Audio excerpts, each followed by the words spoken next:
یعنی لوگوں کو ووٹرز کو اٹریکٹ کرنے میں کامیاب. اور یہ جو بیانیہ ہے ان کا کوئی 2-3 سال پہلے سے ہے, لیکن اب بلاول صاحب جب یہاں پہ آئے تھے اس نے بھی پی ڈی ایم کے بیانیے کو چھوڑ کے اس نے یہ بیانیہ شروع کیا.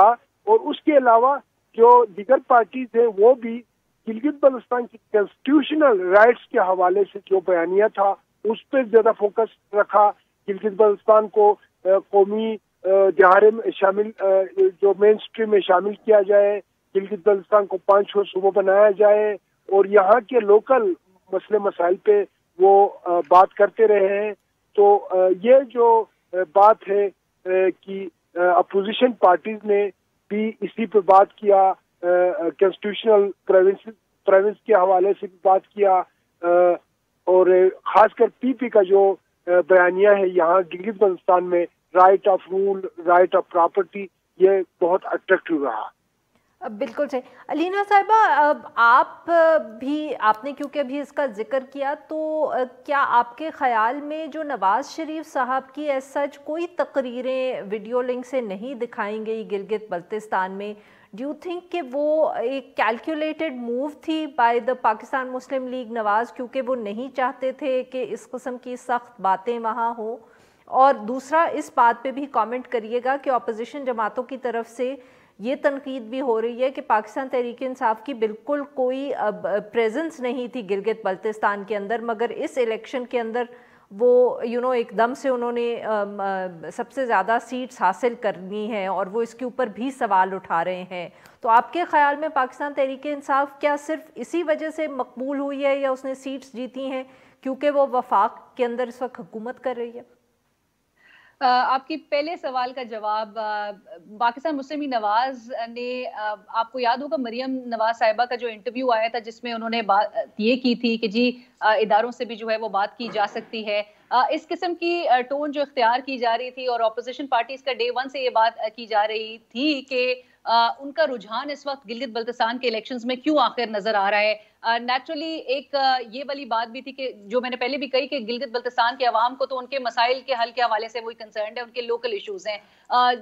پاکستان مسلم لیگ نواز سے 2018 میں جاتے جاتے ایک جی بی آرڈر آپ کو یاد ہوگا کہ وہ مسلط کر کے چلے گئے تھے, اس پر بھی عوام کا بڑا غم و غصہ تھا, وہاں کی عوام جو ہے وہ سڑکوں پر بھی باہر آ گئی تھی. پھر یہ معاملہ سپریم کورٹ میں بھی چیلنج کیا گیا تھا, سول سوسائٹی نے اس کو چیلنج کیا تھا, وہ معاملہ جو ہے وہ کورٹ میں چلتا رہا. پھر 2019 میں جو ہے وہ جو ایک ججمنٹ سپریم کورٹ کی جانب سے آئی تھی, وہ لیٹر اینڈ اسپرٹ میں جو ہے وہ امپلیمنٹ نہیں ہو سکی آج تک.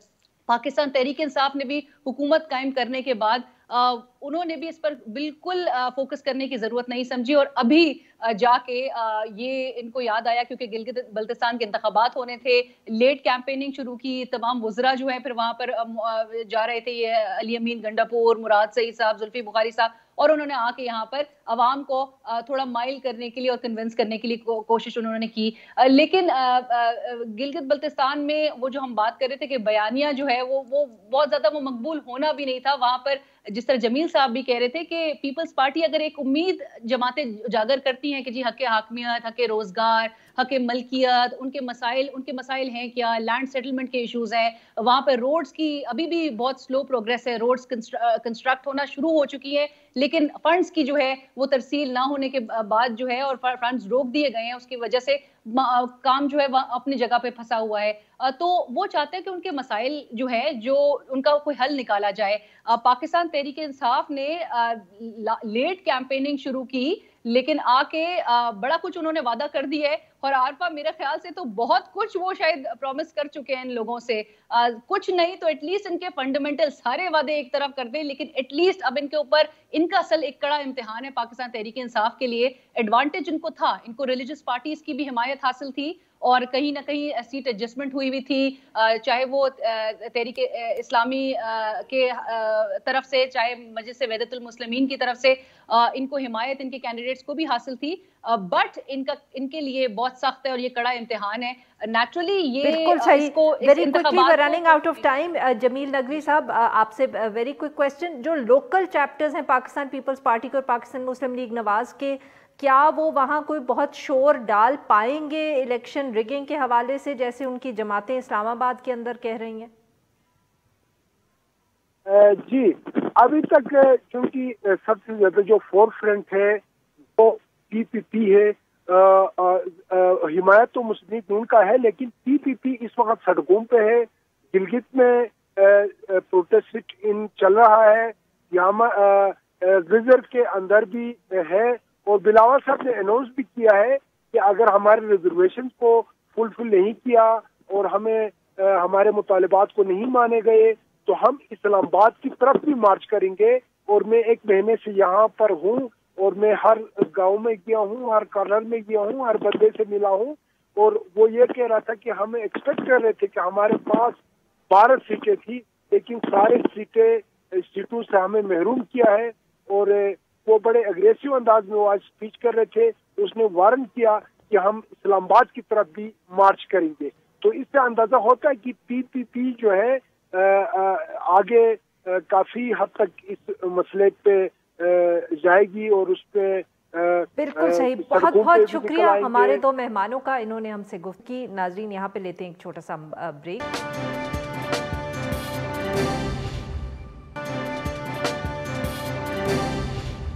Welcome back. پروگرام کے اس حصے میں ہم ذکر کریں گے پاکستان کے اندر جو بھارتی مداخلت ہے اور دہشت گردی کو ہوا دینے کے حوالے سے پاکستان نے جو ثبوت سامنے رکھے ہیں. 2 روز قبل وزیر خارجہ شاہ محمود قریشی صاحب اور DGISPR major general Babar Iftikhar صاحب نے ایک مشترکہ پریس کانفرنس کی, اور اس کے اندر بھارت کی پاکستان کے اندر جو مختلف دہشت گرد کارروائیاں ہیں ان کے حوالے سے ثبوت پیش کیے. اس دوران انہوں نے یہ کہا کہ جو بھارتی خفیہ ایجنسی را ہے اس کے افسران جو ہیں ان کے آڈیو کلپس بھی اس پریس کانفرنس کے دوران سنوائے گئے, جن کے اندر وہ پاکستان کے اندر دہشت گردی کی ترغیب دیتے ہوئے سنے جا سکتے ہیں. اس کے ساتھ ساتھ اس حوالے سے ویڈیو کلپس بھی دکھائے گئے. وزیر خارجہ نے کہا کہ اب پاکستان کے پاس یہ ناقابل تردید شواہد موجود ہیں کہ بھارت جو ہے وہ پاکستان کے اندر ریاستی دہشت گردی کو ہوا دے رہا ہے, اور ان شواہد کو اب ایک ڈوسیے کی صورت کے اندر بین الاقوامی برادری کے سامنے پیش کیا جائے گا. شاہ محمود قریشی صاحب کے مطابق جو مزید خاموشی ہے وہ پاکستان اور خطے کے مفاد میں نہیں ہے, کیونکہ پشاور اور کوئٹہ کے اندر جو حالیہ دہشت گرد حملے ہیں وہ بھارتی عزائم کو واضح کرتے ہیں. DGISPR نے بھی مزید تفصیلات شیئر کیں اور کہا کہ بھارت نے حال ہی میں داعش کے 30 دہشت گرد جو ہیں ان کو پاکستان منتقل کیا ہے, جبکہ بھارت سے دہشت گردی کے لیے جو رقم ہے یا پیسے ہیں وہ افغانستان بھیجی گئی, اور CPEC کے خلاف بھارت نے 700 افراد پہ مشتمل ایک ملیشیا تیار کیا ہے.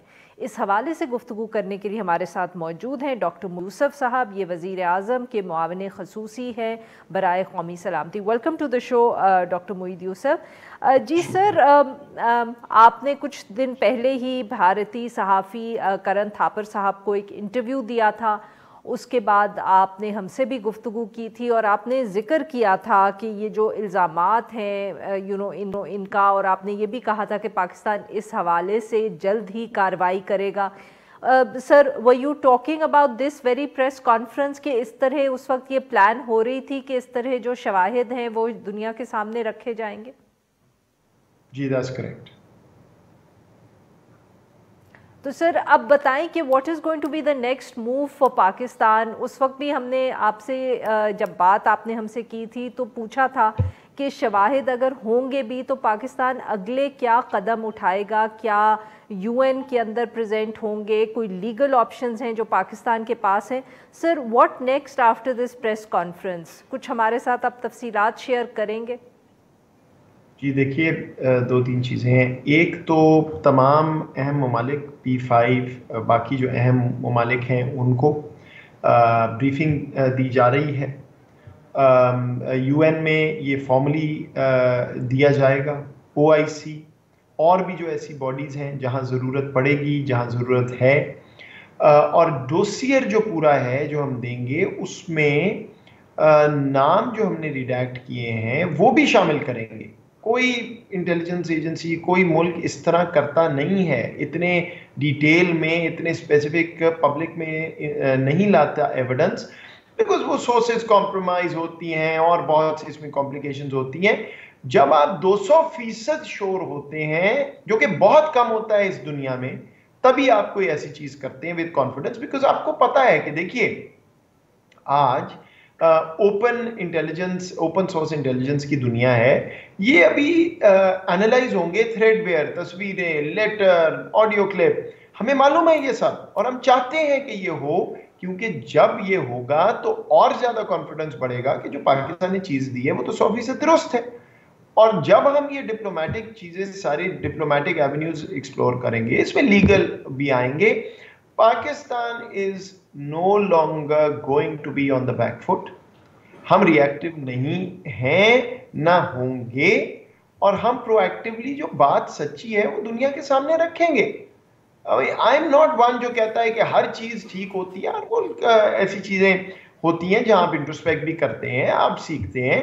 اور ایک چیز میرا خیال ہے, کم از کم میرے ذہن میں تو بالکل واضح ہے, اور شاید اس کو آپ ایک لیسن لرنڈ کہہ سکتے ہیں, کہ ہم بہت زیادہ کوشش ہو جاتے ہیں, اور شاید ایک ایلیمنٹ ہے کہ نہیں کرتے, کسی کو برا لگے گا, کوئی ناراض ہوگا. جب ہمارا ایک رائٹ ہے, جسٹیفائڈ پوزیشن ہے, رائٹ فل پوزیشن ہے, تو کیوں نہیں ہم دنیا کو بتائیں. ہم کسی سے لڑ تو نہیں رہے, اگریسو نہیں ہو رہے, اوفینسو نہیں ہو رہے, پریگمیٹک ہیں, اور کھل کے بتائیں گے. ڈاکٹر صاحب, I am glad you said this کہ یہ گھبرانا نہیں چاہیے کہ کچھ لوگ کہیں گے ایسا ناراض ہوں گے یا کہیں گے کہ کیوں کیا. اسی حوالے سے غالباً آپ نے شاید سنا ہوگا یا کسی نے آپ سے ذکر کیا ہوگا کہ اپوزیشن کے بھی ایک رہنما نے ایگزیکٹلی یہی کیا کہہ سکتے ہیں تنقید کی ہے. انہوں نے کہا ہے کہ اس طرح کے شواہد ہمیشہ پاکستان کے پاس موجود تھے, مگر آپ یہ بات پبلک نہیں کرتے. انہوں نے بلکہ تنقید کی حکومت کے اس فیصلے کی. اب how would you look at this, اور آپ ہمیں بھی یہ سر ذرا تھوڑی اور تفصیل سے سمجھائیں کہ یہ تو ایک چیز ہے کہنا کہ پاکستان بیک فٹ پہ نہیں رہے گا, but what was the logic behind this. Obviously یہ کوئی ابھی نیا کام شروع نہیں ہوا, جب سے بلکہ ملیٹنسی کا مسئلہ پاکستان کے اندر آیا ہے. اگر آپ 2007-8 پہ بھی نظر دوڑائیں تو تب سے جو پاکستانی آفیشلز تھے وہ اس قسم کے الزامات آف دا ریکارڈ کانورسیشنز میں لگاتے تھے. What has changed? کیوں ہمیں لگا کہ اب یہ ایک اچھا وقت ہے کہ ہم صرف آف دا ریکارڈ گفتگو کے اندر یہ بات نہ کریں یا جنیرک ٹرمز میں گفتگو نہ کریں, بلکہ ٹھوس شواہد جو ہیں وہ دنیا کے سامنے رکھیں؟ کیوں ہم نے یہ فیصلہ کیا ہے؟ دیکھیے اس میں 2-3 چیزیں. پہلے تو میں دہرا دیتا ہوں, it's actually a conscious shift کہ ہمیں پرو ایکٹیو ہونا, ہمیں کھل کے اپنی بات کرنی ہے, زیادہ کھل کے بات کرنی, پہلے بھی ہوتی تھی لیکن زیادہ کھل کے بات کرنی ہے. ایک تو یہ. دوسرا یہ کہ ایک چینج جو آئی ہے انڈیا میں, آپ بالکل ٹھیک کہہ رہی ہیں کہ پہلے سے یہ چل رہا ہے ٹیررزم, تو وہ کب سے سپورٹ کر رہے ہیں. بلوچستان کی تو دنیا بھی خاموشی سے کم از کم مانتی ہے, انفارچونیٹلی پبلکلی اتنی سپورٹ نہیں ہے جتنی ہونی چاہیے پاکستان کو. لیکن یہ جو اس وقت انڈیا میں مائنڈ سیٹ اور رجیم ہے, یہ ایک کوالٹیٹیو شفٹ آیا ہے. شفٹ کیا ہے؟ شفٹ یہ ہے کہ ایک سوچے سمجھے پلان, منصوبہ بندی ہوتی ہے, کنیکٹڈ ہیں ڈاٹس, ایک کنسرٹڈ ایفرٹ ہے پاکستان کو انڈرمائن کرنے کا.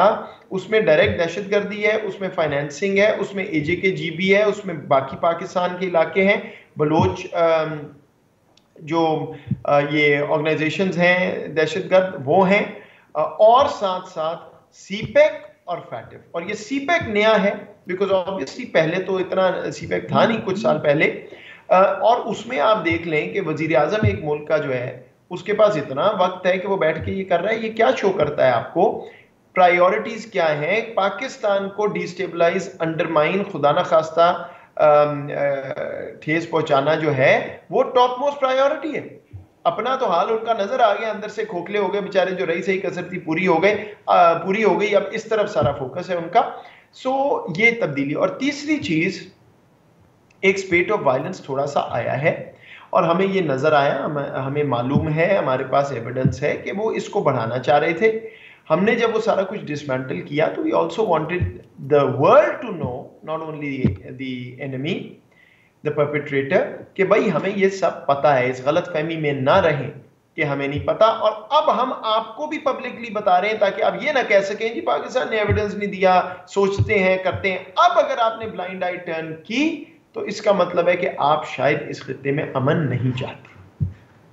سر آپ نے فیٹف کا بھی اس حوالے سے ذکر کیا, کیا آپ کے خیال میں یہ جو ہماری گزشتہ روز کی پریس کانفرنس تھی جس میں یہ ثبوت پیش کیے گئے, اس سے کیا ہمیں فیٹف کے اندر بھی مدد مل سکتی ہے؟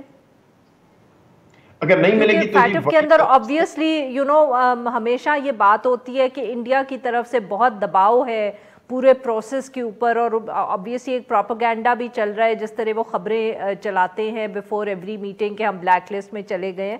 تو do you think this can make a difference in FATF? دیکھیے اگر ابھی بھی نہیں ہوگا تو بڑی بدقسمتی اور بڑے افسوس کی بات ہوگی. فن سیل کی لیکس ہوتی ہیں, اس میں انڈیا کے 1.4 بلین غالباً کی بات کی جاتی ہے رانگ فل ٹرانزیکشنز. ملٹیپل بینکس آئیڈینٹیفائی ہوتے ہیں, ملٹیپل ٹرانزیکشنز آئیڈینٹیفائی ہوتی ہیں. ایک بینک پنجاب بینک ہے, اسی کی ہم نے آپ کو پوری ٹریل دکھا دی ایک ٹرانزیکشن کی کہ افغانستان پیسے گئے, وہاں سے کہاں گئے اور ٹیررزم کیسے ہوا.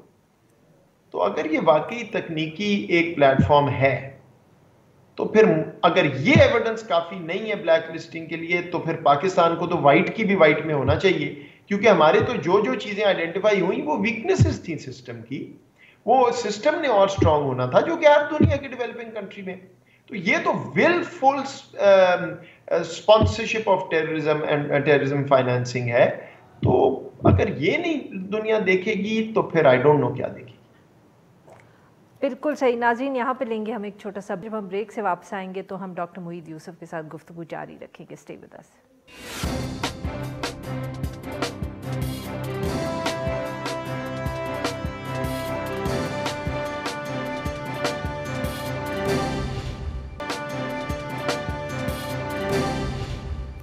ویلکم بیک ناظرین. ہم گفتگو کر رہے ہیں ڈاکٹر معید یوسف صاحب سے, اور ہم بات کر رہے ہیں جو اب بھارت کا رول ہے پاکستان کے اندر دہشت گردی کے حوالے سے. جی ڈاکٹر صاحب, افغانستان کے حوالے سے بھی پریس کانفرنس میں بات کی گئی.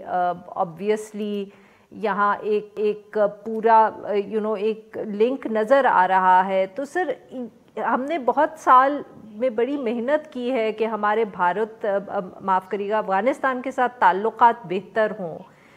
جو پریس کانفرنس کے اندر شواہد پیش کیے گئے, جس طرح کی گفتگو ہوئی, how far do you think this can impact our relationship with Afghanistan? Because clearly یہ بھارت کے پاس اگر کسی نہ کسی لیول کی کوآپریشن نہ ہو دوسرے طرف جو ہمارے ہمسائے ہیں, تو شاید وہ اتنے کامیاب نہ رہے اس قسم کی ایکٹیویٹیز میں. دیکھیے جی, بھارت کا ایک آبجیکٹیو تو بڑا واضح ہے, افغانستان کو دنیا میں امبیرس کرو. ویسے کہتے ہیں پارٹنر ہیں, ساتھ کام کر رہے ہیں, یہ ہو رہا ہے وہ ہو رہا ہے. ہر چیز اگر تھرڈ سوئل آپ استعمال کر کے جو کچھ کر رہے ہیں تو آپ تو اس ملک کو امبیرس کر رہے ہیں, اس ملک کو مشکل پوزیشن میں ڈال رہے ہیں. دوسری بات یہ کہ ہم یہ بھی سمجھتے ہیں کہ ہندوستان پاکستان افغانستان میں مس انڈرسٹینڈنگز کریٹ کرنا چاہتا ہے. تو وہ یہ بھی چاہتا ہے کہ ہم بات کریں اور پھر وہ کہیں دیکھو جی پاکستان آپ کے خلاف ہے. ہمارا افغانستان سے ایک بائیلیٹرل ڈائلاگ ہے, وہ انتہائی مضبوط ہے. ہم ہر چیز کی بات کرتے ہیں including this use of soil against Pakistan. بارہا کی ہے, امریکہ سے بھی کی ہے اور کرتے رہیں گے. But we will not allow India to create misunderstandings. تو کل ہم نے جب پریس کانفرنس کی تو بہرحال اس میں صرف افغانستان نہیں اور تھرڈ کنٹریز بھی انڈیا نے بہت خراب کیا ہے. بیسکلی جب آپ ایک گندی مچھلی ہو نا تالاب میں, پھر آپ یہ سوچتے نہیں کہ جو باقی مچھلیاں بھی ہیں ان پہ کیا اثر ہو رہا ہے آپ کی وجہ سے. You take your own kind down with you. تو یہی اس وقت ان کی ایٹیٹیوڈ ہے, یہی ان کی حرکات ہے بہرحال. لیکن افغانستان سے ہم ڈائریکٹ بات کر رہے ہیں, ہر چیز پہ کر رہے ہیں, پازیٹیوز پہ بھی کر رہے ہیں اور مشکل چیزوں پہ بھی کر رہے ہیں, بیکاز ہمارا الٹیمیٹ گول ہے کہ پاکستان میں کسی قسم کی ڈیسٹیبلائزیشن نہ ہو ایک اینی ایکسٹرنل ایلیمنٹ سے. اور اسی لیے بائی دا وے یہ سارا فینسنگ کا جو ہم نے پروسیس کیا ہے despite opposition very ordinary from the same countries جو کہتی ہیں کہ جی کراس بارڈر انفلٹریشن ہوتی ہے, کراس بارڈر موومنٹ ہوتی ہے پاکستان سے. جب پاکستان فینس کرتا ہے وہی کہتے ہیں نہیں نہیں یہ نہ کریں. کیوں؟ کیونکہ وہ چاہتے ہیں کہ یہ چیز چلتی رہے. تو اب نہیں ہوگا. ہماری فینسنگ الحمدللہ کافی حد تک ایڈوانس سٹیج میں ہے, ایران کے بارڈر سے بھی اب ہم کر رہے ہیں, لیکن ساتھ ساتھ ڈائلاگ قائم ہے اور ہم بائیلیٹرلی مسائل حل کرتے رہیں گے. اچھا ڈاکٹر صاحب، جب یہ پریس کانفرنس ہوئی تو اس کے بعد اور اس سے پہلے بھی جب آپ کا انٹرویو بھی تھا تو ایک جو اسکیپٹیکل ویو ہمیشہ سامنے آتا ہے وہ یہ ہے کہ بھارت کی اس وقت جو ایک سٹینڈنگ ہے یا اہمیت ہے انٹرنیشنلی، خاص طور پہ ویسٹ کے لیے، اس طرح کے الزامات پاکستان جیسے ایک ملک کی طرف سے آئیں گے، چاہے جتنے بھی شواہد ہوں، وہ بھارت کے جو تعلقات ہیں، جو اس کی ایک سٹینڈنگ ہے دنیا کے اندر، اس کے اوپر بالکل کوئی اثر نہیں ہوگا. آپ اس کو کس طرح دیکھتے ہیں سر؟ بیکاز آبویسلی آپ نے بہت وقت گزارا ہے، آپ نے ریسرچ کی ہے ان ایشوز کے اوپر بیٹھ کے ان واشنگٹن ڈی سی. آپ اس کو کس طرح دیکھتے ہیں؟ Would you agree with this cynical point of view کہ یہ ہم آواز اٹھا تو دیں گے مگر اس سے کوئی فرق نہیں پڑے گا؟ دیکھیے جی، دو باتیں. پہلی بات، فرض کریں یہ جو آپ کہہ رہے ہیں یہ درست ہے. I would still say we've done the right thing. اگر دنیا آنکھیں بند کر لے، اگر دنیا مکمل بے حس ہو جائے، اگر دنیا مکمل ایک بدماش کے ساتھ مل جائے تو اس سے میرا موقف تو نہیں غلط پروو ہوتا، اس سے میں کمزور تو نہیں ہوتا. میں اپنی بات انصاف لینے کے لیے تو کر سکتا ہوں نا. پہلے میرا خیال ہے کہ بہت کم بات ہم نے اس طرح کی ہے، اور اس لیے بار بار یہ سوال آ رہا ہے کہ اب کیوں اور ایسے کیوں. یہ دوبارہ ہوگا. ابھی جو ہم نے کیا ہے تو ٹرانچ 1 ہے، ابھی تو دوسری، چوتھی، 8ویں جب ضرورت پڑے گی آ سکتی. بہت ایویڈنس ہے، کیونکہ مجھے لگتا ہے 24 گھنٹے ایک ہی کام جی سر، چین اس کے اندر کیا ہماری کوئی مدد کر سکتا ہے؟ خطے کے اندر کیا چین ان الزامات کے اوپر اگر آواز اٹھائے، ہمارے موقف کی وہ بھی کو سپورٹ کرے، تو کیا اس سے فرق پڑے گا؟ Have we reached out to China in this regard? دیکھیے، میں نے آپ کو بتایا P5 کو تو بریفنگز بھی ہوں گی، ان کانفیڈنس بھی لیا جائے گا، سارا کچھ شیئر ہوگا.